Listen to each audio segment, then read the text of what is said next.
जय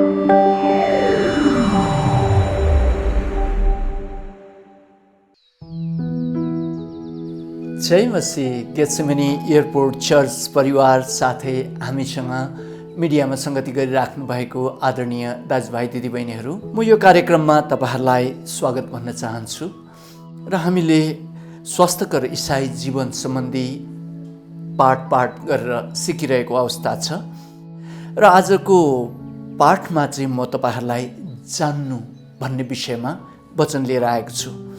र पवित्र बाइबलले हामीलाई यो स्पष्ट गरेको छ कि हामीले चाहिँ जान्नु पर्दछ।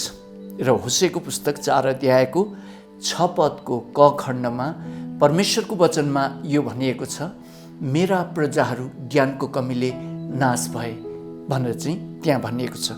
यो खण्डलाई म पढिदिन्छु र यो खण्ड हुनेछ होसेको पुस्तक 4 अध्यायको 6 पद।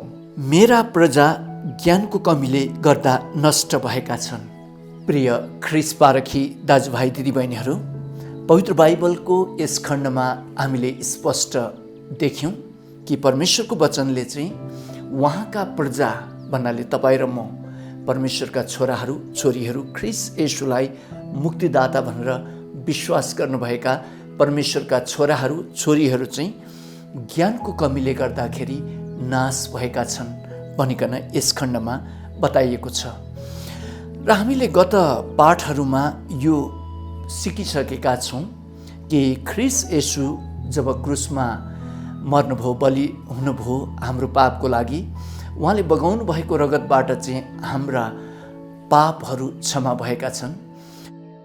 र अब हाम्रो मूल पापलाई चाहिँ हामीले क्रुसमा लिएर जानुपर्छ भनिकन रोमीको पुस्तक 6 अध्यायको 6 पदमा हामीले पहिले पढिसकेका छौँ। र आज पनि म यो खण्डलाई फेरि पटक पढिदिन्छु। यो खण्ड हुनेछ रोमीको पुस्तक 6 अध्यायको 6 पद। र पवित्र बाइबलको यस खण्डमा यस प्रकारले लेखिएको छ, हामी जान्दछौँ कि हाम्रो पुरानो मनुष्यत्व उहाँसँग क्रुसमा टाँगियो ताकि हाम्रो पापमय शरीर नाश होस् र अब उसो हामी पापका कमारा नहौँ भनिकन पवित्र बाइबलको यस खण्डमा यो प्रकारले लेखिएको छ। र पवित्र बाइबलले हाम्रो मूल पापलाई चाहिँ ख्रिस्ट येशूले क्रुसमा टाँगिसक्नु भएको छ भनेर चाहिँ भनिएको छ भने यो पदको अन्ततिर अब हामी पापका कमाराहरू छैनौँ, अब हामी पापका दास दासीहरू भएर बस्नु पर्दैन भनिकन पनि यो स्पष्ट गरेको छ। र प्रिय दाजुभाइ दिदीबहिनीहरू, हामीले यो कुरालाई अझ सजिलोसँगले बुझ्नको लागि यो मूल पाप चाहिँ कहाँबाट सुरु भयो, मूल पाप भएको कारणले गर्दाखेरि नै हामीले पापहरू गरेकाहरू हौँ। र मूल पापको सुरुवात चाहिँ कहाँ भयो त भन्दाखेरि पवित्र बाइबलले नै उत्पत्तिको पुस्तक 3 अध्यायमा जब परमेश्वरले जुन फल असल र खराबको ज्ञान दिने रुखको फल नखानु भनेर चाहिँ निषेध गर्नुभएको थियो, त्यो फललाई हाम्रो जिजुबुवा आदम र जिजुमुवा हव्वाले खाइदिनु भयो। त्यो समय पछि चाहिँ उहाँहरूभित्र पाप पस्यो।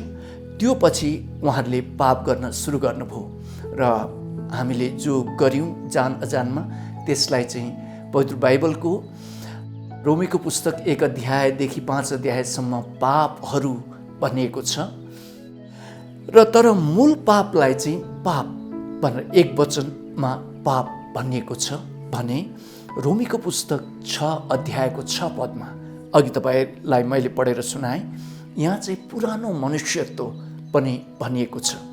र यो पापको स्वभाव यानि मूल पाप चाहिँ हामीले छानेर लिएर आएको होइन, तर हामीले जन्मजात आमाको गर्भदेखि नै हामीले लिएर आएका छौँ भनिकन बाइबलले बताउँदछ। र दाउदले भजन सङ्ग्रह पुस्तक 51 अध्यायको 5 पदमा यसो भन्नुहुन्छ, म आमाले मलाई गर्भधारण गर्दादेखि नै पापी थिएँ र पापी स्वभावमा नै आमाको गर्भदेखि नै म जन्मिएको हुँ भनिकन उहाँले त्यहाँ बताउनुहुन्छ। भने रोमीको पुस्तक 7 अध्यायको 15 पद र 17 पदमा पावल प्रेरितले यो गवाई दिनुहुन्छ, म जे असल गर्न चाहन्छु त्यो म गर्दिनँ, तर जे म गर्न चाहन्न म त्यही गर्छु भने त्यो गर्ने म होइन रहेछ, तर म भित्र भएको त्यो मूल पाप रहेछ भनेर चाहिँ रोमीको पुस्तक 7 अध्यायको 17 पदमा उहाँले यो प्रकारले गवाई दिनुहुन्छ।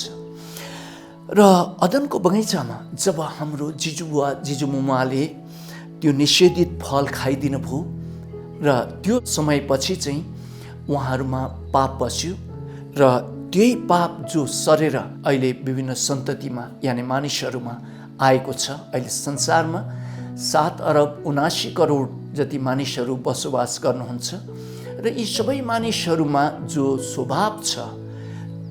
स्वभाव भएका कुराहरू प्रष्टै छ। धरती बस्न अनलाइक भएको कारण चाहिँ मानिसले गरेको पाप नै यानि मानिसभित्र भएको पापका स्वभावबाट जो मानिसहरूले पापहरू गर्दछन्, यही कुराको कारणले गर्दाखेरि आज संसारका राज्यहरूले अदालतको सुरु गर्नु परेको छ, पर्खाल लगाउनु परेको छ। त्यहाँ जनताका छोराछोरीहरूलाई प्रहरीमा भर्ना गर्नु परेको छ, जनताका छोराछोरीहरूलाई आर्मीमा भर्ना गर्नु परेको छ। देशले हतियारहरू बनाएर राख्नु परेको छ, कारण नभएदेखि मानिसहरू झगडा गरेर मानिसहरू नै नाश भइ नै हाल्छन्। त्यही कारणले गर्दाखेरि यहाँ संसारमा पाप छ भन्ने कुराको प्रमाणीकरण त यो स्पष्ट छ, तपाईँ र मेरो आँखाको अगाडि नै छ। र यो पाप चाहिँ यो हामीभित्र आदम र हवाबाट सरेर आएको मूल पापको कारणले गर्दा नै भएको हो भनेर चाहिँ बताइन्दछ। र प्रिय दाजुभाइ दिदीबहिनीहरू, जुन कुराहरू जन्मिएको छ ती कुराहरूको अन्त चाहिँ मृत्युद्वारा हुन्छ भनेर चाहिँ त्यो प्रकृतिले नै बताउँदछ र पवित्र बाइबलको वचनले पनि हामीलाई त्यही कुराहरू थाहा दिँदछ। र अस्ति मैले एउटा वचनमा यो उदाहरण दिएको थिएँ। तपाईँले यो मोबाइल फोनलाई जहाँबाट अन गर्नुहुन्छ, जहाँबाट यसलाई बजाउनुहुन्छ यानि सुरु गर्नुहुन्छ, यसलाई अफ गर्दा पनि त्यही बटन थिच्नु पर्दछ। त्यस्तै गरेर तपाईँले घरमा तपाईँको भएको घरको टेलिभिजनलाई विचार गर्नुहोस्। टेलिभिजन पनि जहाँबाट तपाईँले टेलिभिजन बजाउनुहुन्छ, लास्टमा टेलिभिजन मार्ने बेलामा त्यही बटन तपाईँले थिच्न पर्ने हुन्छ। भनाइको अर्थ यहाँ व्यवहारमा पनि यो छ, जुन समस्या जहाँबाट सुरु भएको हो त्यो समस्याको अन्त पनि त्यही नै हुन्छ भनिकन प्रकृतिले यानि गरिएका व्यवहारले पनि त्यही कुराहरू बताइरहेको छ। र हामीले यहाँ अहिले भर्खरको जो वचनमा हामीले हेर्दै गर्दाखेरि यो कुराहरू पत्ता लगायौँ कि जो अदनको बगैँचाभित्र भएका 2टा रुखहरूमध्ये एउटा रुख, जुन एउटा रुखलाई चाहिँ परमप्रभु परमेश्वरले त्यसको फल खानको लागि चाहिँ निषेध गर्नुभएको थियो, त्यो रुखको नाम चाहिँ असल र खराबको ज्ञान दिने रुख भनिकन पवित्र बाइबलमा उत्पत्तिको पुस्तक 2 अध्यायमा र 3 अध्यायमा लेखिएको छ। र त्यो रुखको फल जब हाम्रो जिजुबुवा जिजुमुवाले खाना भयो, त्यहाँबाट मूल पाप मानिसमा आयो यानि बस्यो भनिकन बाइबलले स्पष्ट बताउँदछ। अब त्यहाँबाट समस्याको जड सुरु त्यहाँबाट भएको हो भने हामीले समस्याको अन्तलाई पनि त्यहीँबाट हामीले हेर्नु पर्ने हुन्छ प्रिय दाजुभाइ दिदीबहिनीहरू। र त्यो मूल पापमा यानि त्यो मूल पाप आउन अघिको जो फल थियो, त्यो फलमा के थियो त भन्दाखेरि उत्पत्तिको पुस्तक 3 अध्यायले त्यहाँ शरीरको अभिलाषा ल्याउने खालको कुरा थियो, आँखाको अभिलाषा ल्याउने खालको कुरा थियो र जीवनमा एकदमै घमण्डी बनाउने, सेखी ल्याउने खालको कुरा थियो भनिकन त्यहाँ लेखिएको छ। र आज संसारको सबै पापहरूको जडलाई विचार गर्नुहोस्, यी शरीरको अभिलाषामा गरिएको पापहरू छन्, यी आँखाको अभिलाषामा गरिएको पापहरू तपाईँले देख्नुहुन्छ। यस्तै मानिसको अभिमानले त्यहाँ लडाइँहरू भएको, युद्धहरू भएको हामी देख्दछौँ र जीवनको सेखीबाट यी विभिन्न प्रकारको ध्वंस संसारमा भएको हामी देख्दछौँ। र संसारमा भएका जति पनि पापका कुराहरू छन्, यही 3वटा कुराहरूबाट फैलेको देख्दछौँ। त्यसले गर्दाखेरि अब हामीलाई जब रोमीको पुस्तक 6 अध्यायको 6 पदले प्रभुले चाहिँ हाम्रो मूल पापलाई क्रुसमा टाँगिदिनु भयो भनेर चाहिँ भन्नुभएको कुरालाई जडमा बुझ्नको लागि हामी अदनको बगैँचाको त्यो जो असल र खराबको ज्ञान दिने रुखको फलमा, हामी रुखको फलको मुनिको बोटमा हामी उभिरहेका छौँ। यानि यो संसार चाहिँ त्यही अभिलाषाबाट चलिरहेको अवस्था छ र संसार केही समय दुष्ट आत्माको हातमा सुम्पिएको छ भनिकन प्रभु येशूले भन्नुभयो र संसारको राजकुमार चाहिँ दुष्ट आत्मा भएको छ भनेर पनि प्रभु येशूले भन्नुभयो र हामीले दिन प्रतिदिन यो संसारमा जे अनुभवहरू गरिरहेका छौँ प्रिय दाजुभाइ दिदीबहिनीहरू, यो तपाईँको लागि नयाँ कुरा छैन। यही पापहरूसँग नै हामीले चाहिँ सामना गरिराखेका छौँ। पापहरूकै कुराहरूबाट नै हामी दिगदार पनि भइरहेका छौँ, फेरि ती कुराहरूलाई चलाइ पनि रहेका छौँ। त्यही प्रकारले हामीले हाम्रो जिन्दगी धरतीमा लिएर गइरहेका छौँ र हामी त्यो असल र खराबको ज्ञान दिने रुखकै फेदमुनि उभिरहेका अवस्थाहरू जस्तो थियो प्रिय दाजुभाइ दिदीबहिनीहरू। तर सृष्टिकर्ता परमेश्वरले संसारमा भएका मानिसहरूलाई यति धेरै प्रेम गर्नुभयो, उहाँले आफ्नो एकलौते पुत्र येशू ख्रीष्टलाई हामी भएकोमा त्यो पापबाट हामीलाई अलग गर्नको लागि उहाँले पठाउनु भयो र उहाँ क्रुसमा टाँगिनुभयो र त्यही क्रुसमा चाहिँ हाम्रो मूल पापलाई चाहिँ ख्रीष्ट येशूले झुन्ड्याइसक्नु भएको छ। त्यहाँ चाहिँ उहाँले ढुट्टो पारिसक्नु भएको छ भनेर चाहिँ उहाँले त्यो मेसेज, त्यो एउटा खुसीको खबर हामीलाई रोमीको पुस्तक 6 अध्यायको 6 पदमा दिएको छ। यो कुरालाई तपाईँ र मैले जान्नुपर्छ।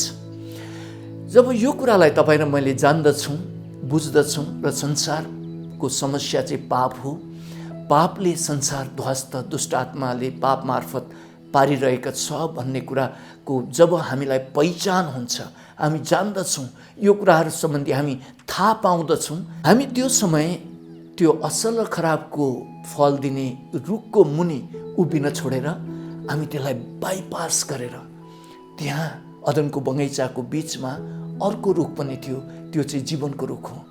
हामी जीवनतर्फ सर्दछौँ किनकि हामीले देख्दछौँ त्यो पापले तपाईँ र मलाई नै खत्तम पारिरहेको छ र पापले हाम्रो परिवारका सदस्यहरूलाई नै खत्तम पारिरहेको छ र पापले संसारलाई नै ध्वस्त पारिरहेको जब हामी जान्दछौँ, बुझ्दछौँ र त्यसको निवारणको लागि सृष्टिकर्ता परमेश्वरले क्रुसमा अब यो महान कार्य, मुक्तिको कार्य गरिसक्नु भएको छ र उहाँले अब एउटा मौका उहाँले दिनुभएको छ।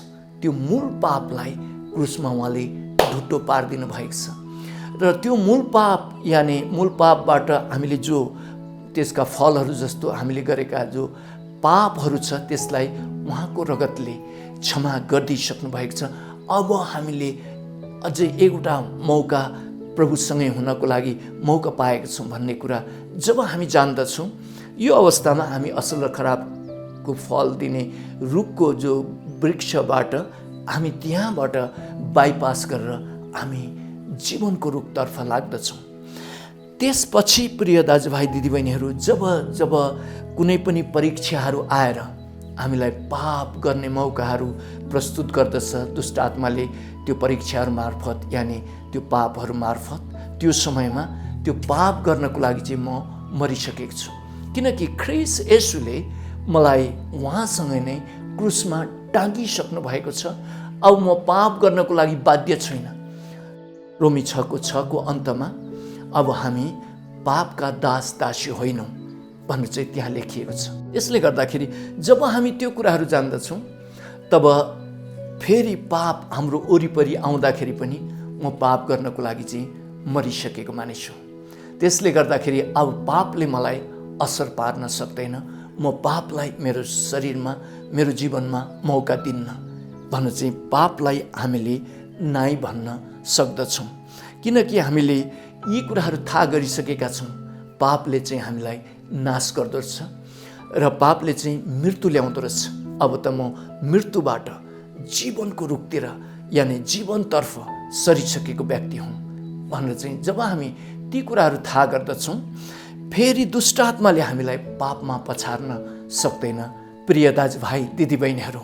र अर्को कुरा जान्न पर्ने कुराहरू चाहिँ यो छ कि हाम्रो सोचमा चाहिँ अब हामी अझ बलियो हुँदै गयौँ, एकदमै सामर्थ्य हुँदै गयौँ भने पापलाई चाहिँ म निचरेर त्यसमाथि विजय हुन्छु होला र प्रभुले मलाई त्यही प्रकारले पापमाथि विजय बनाउनुहुन्छ होला भन्ने चाहिँ हामी हरेकको नै प्रभु येशूलाई विश्वास गरेका परमेश्वरका छोराछोरीहरूको विचार चाहिँ यही नै छ। तर पवित्र बाइबलमा हामी पापमाथि विजय हुने कुराहरू लेखिएको छैन, तर यो मूल पापबाट चाहिँ छुटकारा हुने कुराहरू लेखिएको छ। हामीले धरतीमा अन्तिम सास फेरुन्जेलसम्म पनि जो यो हामीले ओढेको शरीर छ, यो माटोको शरीर, यसमा चाहिँ पाप गर्ने स्वभावहरू रहि नै राख्छ भनेर चाहिँ पवित्र बाइबलले यही कुराहरू बताउँदछ र यो कुरा तपाईँ र मैले जान्न पर्दछ। त्यस कारणले गर्दाखेरि अब हामीलाई एकदमै सामर्थी बनाएर यो मूल पापमाथि विजय उहाँले बनाउनु हुने छैन, तर परमेश्वरको गराई त हामीलाई अझ कमजोर बनाउनु भएर अनि त्यो मूल पापबाट उहाँले हामीलाई छुटाउनुहुन्छ। र यसको उदाहरण म तपाईँलाई बिब्लिकल उदाहरण उत्पत्तिको पुस्तक 32 अध्यायबाट दिन चाहन्छु। यहाँ याकुब आफ्नो ससुरालीबाट पुरा परिवारलाई लिएर त्यहाँबाट भाग्नु भएको छ आफ्नो वास्तविक घर परिवार भएकोतिर। त्यसो गर्दा गर्दै उहाँ यस्तो अवस्थामा पुग्नुहुन्छ कि उहाँको दाइ जो एसाव हुनुहुन्छ, उहाँले चाहिँ एसावसँग अब भेटघाट गर्नुपर्ने अवस्था आउँदछ। उहाँले पहिला आफ्नो ठाउँबाट पनि उहाँ चाहिँ त्यहाँ दाइलाई छलिराखेर यता मामलतिर यानि ससुरालतिर भाग्नु भएको थियो। तर उहाँले एउटा खबर के सुन्नुहुन्छ भने एसाव त धेरै मानिसहरू लिएर चाहिँ उहाँलाई भेट्न आउँदै हुनुहुन्छ। 400 मान्छेहरू लिएर चाहिँ याकुबलाई भेट्न आउँदै हुनुहुन्छ भनेपछि यो त समाचार कुछ ठिक छैन भनेर चाहिँ याकुबले सम्झिनुहुन्छ र उहाँ पनियल भन्ने ठाउँमा जानुहुन्छ र त्यहाँ प्रार्थना गर्न सुरु गर्नुहुन्छ, परमेश्वरलाई शक्ति माग्नुहुन्छ। प्रभु मलाई सामर्थ्य तुल्याइदिनुहोस्, मलाई हर्कुलस जस्तो बनाइदिनुहोस् भनेर चाहिँ उहाँले प्रार्थना गर्नुभयो होला। अब त्यही प्रार्थना त यहाँ लेखिएको छैन, तर निश्चय नै मलाई सामर्थ्य बनाइदिनुहोस्। मेरो दाइले यति धेरै मान्छेहरू लिएर आउँदैछन् भने उसले मलाई ठिकठाक पार्नु नै आएको हुनपर्छ, उसले मलाई मार्न पनि सक्छ। कृपया प्रभु मलाई साथ दिनुहोस्, मलाई दाइको हातबाट छुट्टाइदिनुहोस् भनेर चाहिँ छुटकारा दिनुहोस् भनेर यहाँ याकुबले यसरी प्रार्थना गर्नुहुन्छ। तर यहाँ परमेश्वरको गराई त त्यहाँ एकजना स्वर्गदूत त्यहाँ निक्लिनुहुन्छ र रातभरि याकुबसँग कुस्ती लड्नुहुन्छ र बिहान भालेको डाकतिर त उहाँको पछाडिको जाङको नसा छुएर उहाँलाई त हिँड्नै नसक्ने कमजोर पो बनाइदिनुहुन्छ। अनि त्यो अवस्थामा त याकुब त अब भाग्न पनि नसक्ने अवस्थाको उहाँको शरीर बन्दछ। र यहाँ याकुबले प्रार्थना त मलाई सामर्थ्य बनाइदिनुहोस्, एकदमै शक्तिशाली बनाइदिनुहोस्, म मेरो दाइ र 400 मान्छेहरूलाई टोटल रूपमा जित्न सक्ने मलाई बनाइदिनुहोस् भनेर पो उहाँले प्रार्थना गर्नुभएको थियो। परमेश्वरको तर्फबाट उहाँको प्रार्थनाको उत्तर त उहाँले त एकदमै लुते, कमजोरभन्दा महाकमजोर, अहिले त खल्च्याङ गरेर हिँड्ने प्रकारको अवस्थामा पो याकुबलाई पुर्याइदिनु भयो। तर पछि गएर हामीलाई यो उत्पत्तिको पुस्तक 32 अध्यायलाई तपाईँले लगातार अध्ययन गर्दै अगाडि बढ्नु भएको खण्डमा परमेश्वरले उता एसावको हृदय भनी परिवर्तन गरिदिनु भयो र उहाँलाई दाइको आक्रोश, दाइको रिसबाट चाहिँ छुटकारा दिएरै छोड्नुभयो। तर यहाँ याकुबको तरिका चाहिँ एकदमै सामर्थ्य बनाएर याकुब चाहिँ लडेरै उनीहरूलाई खतम पार्ने प्रकारको बनाइदिनु होला परमेश्वरले भन्ने चाहिँ याकुबको चाहना थियो होला। तर यहाँ परमप्रभु परमेश्वरले त याकुबलाई लुते बनाइदिनु भयो र खोल्च्याङ्गे बनाइदिनु भयो र त्यो दुर्बलतामा उहाँ परमेश्वरले आफ्नो सामर्थ्य उहाँले देखाउनु भयो। तर याकुबलाई चाहिँ दाइको हातबाट छुटकारा दिएरै छोड्नुभयो। उनीहरूको बिचमा मिलाप गराइदिनु भयो। अङ्कमाल गरेर कुहाँ दुवै दाजुभाइ रुए। र प्रिय दाजुभाइ दिदीबहिनीहरू, परमेश्वरको गराई हाम्रो गराई होइन र हाम्रो सोचाइ पनि परमेश्वरको सोचाइ होइन। र हामी मूल पापबाट विजय हुनको लागि सामर्थ्य प्रभुले बनाउनुहुन्छ होला भन्ने तपाईँलाई लागेको हुन सक्दछ, मलाई लागेको हुन सक्दछ। तर त्यसको ठ्याक्कै उल्टो आत्मिक जीवनमा चाहिँ त्यो प्रकारले प्रभुले गर्नुभएको हामी देख्दछौँ। र यो कुरा पनि तपाईँ र मैले बुझ्नै पर्दछ। यदि यो कुरा तपाईँ र मैले बुझेनौँ भने फेरि हामीले हाम्रो मुक्तिमा, हाम्रो छुटकारामा र हाम्रो जो मूल पाप यानि पुरानो मनुष्यत्व क्रुसमा टाँगिएको कुरा सम्बन्धी हामी चाहिँ शङ्का गर्न सक्दछौँ। त्यसै कारण पवित्र बाइबलमा होसेको पुस्तक 4 अध्यायको 6 पदको क खण्डमा परमेश्वरको वचनमा यो भनिएको छ, मेरा प्रजाहरू ज्ञानको कमीले नाश भए। र परमेश्वरको तरिका हामीले बुझ्न पर्दछ। र यति भन्दै म टेक ढाल आजको वचनबाट बिदा हुन्छु। जय मसीह।